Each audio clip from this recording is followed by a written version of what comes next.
राम मंदिर चांदा चोरी पई सांबादिक सम्मेलन। अयोध्या श्रीराम मंदिर चांदा चोरी अभियोग भद्रक जिला कांग्रेस तरफ सांबादिक सम्मेलन होता। आमर प्रभु पुरुषोत्तम श्री रामचंद्र कौन सी दलर नुहति कौन सी दलर कौन सी राजनैतिक भित्तिक नुहति से हूँ हिंदू धर्मर आराध्य देवता आम मानकर समस्त हिंदू मानकर देवता जे कि प्रभु श्री रामचंद्र ना जो भली भाव में मंदिर प्रतिष्ठा ना समस्त पाखु दान ग्रहण करा जायतिला। एथिरे सारा देश रे देश बाहर थिबा समस्त हिंदू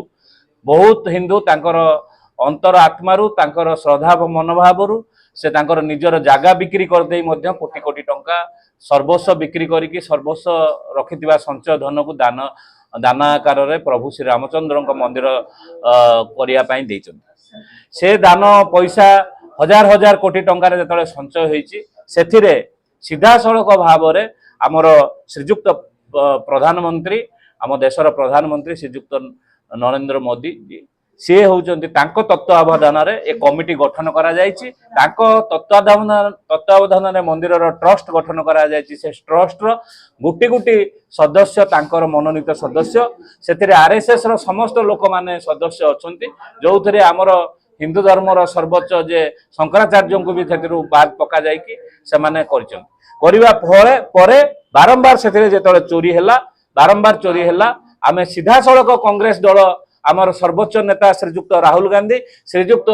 आमर भक्तचरण दास जो पीसी सभापति अच्छा निर्देश क्रमे सी भी प्रेस मीट करी कहते समस्ते कांग्रेस लोक हिंदू धर्मर बहुत लोक बहुत श्रद्धालु भक्त माने अभियोग कर सारा पर भी वर्तमान प्रधानमंत्री ऑफिस कहीं चुप श्रीजुक्त नरेंद्र मोदी कहीं वर्तमान पर्यंत चुप अच्छा ए विषय कौन से टिप्पणी न दबा ए विषय कौन से आलोचना न करवाटा केते दूर संभव। साधारण टिके दुर्नीति हैला बेलू तुम दल में सामिल करने अलग दलर नेता ईडी चढ़ऊ विभिन्न रकम आड़ सीबीआई चढ़ऊ कर जो आमर आराध्य देवता हिंदू मानकर आराध्य देवता मंदिर चोरी होउची सेतबेले कौनसी तदंत कमिटी करा जाय नै। आमे कांग्रेस दल तरफ डिमांड करूचु जे सुप्रीम कोर्ट रे उच्च न्यायालय रे गोटे ऑटोनोमस बॉडी तैयारी करा जाऊ जे कि ए विषय तदंत करिवो आ जो माने एथिरे दोषी सेमानक विरुद्ध रे एफआईआर लॉन्च करा जिवो से आरएसएस रो मुख्य होंतु बा से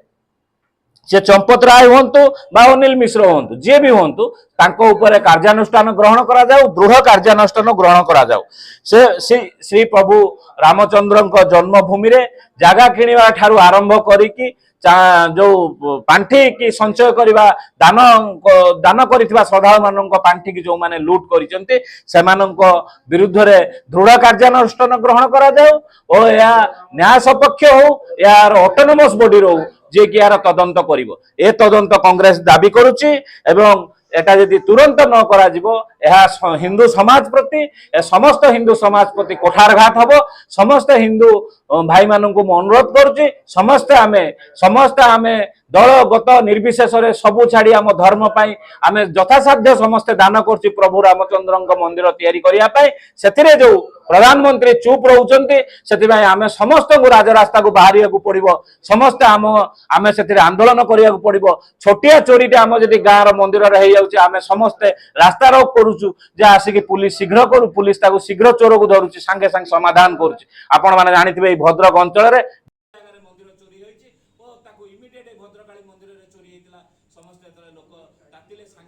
समाधान करागला संगे संग चोर को धरागला किंतु प्रभु रामचंद्र जे हमर आराध्य देवता हिंदू मानकर जे प्राण प्रतिष्ठाता तांको मंदिर रे कोटी कोटी टंकार लूट करा जाउची आ से लूट रा सीधा सड़क भाव में बीजेपी वाला आरएसएस वाला प्रधानमंत्री चुप रहउचंती ए पाई कोन कार्यानुष्ठान ग्रहण करा जायछि हिंदू मानकर सुरक्षा से माने कोन करूचंती हिंदू समाज रो सुरक्षा पाई जो ढिंडुरा पिटुथबा प्रधानमंत्री ओ तांकर आरएसएस कोन पाई चुप अछंती तार उत्तरदायित्व जवाब से माने दियो। भद्रक जिला प्रतिनिधि उद्धव चरण राउत का रिपोर्ट साई सत्य न्यूज।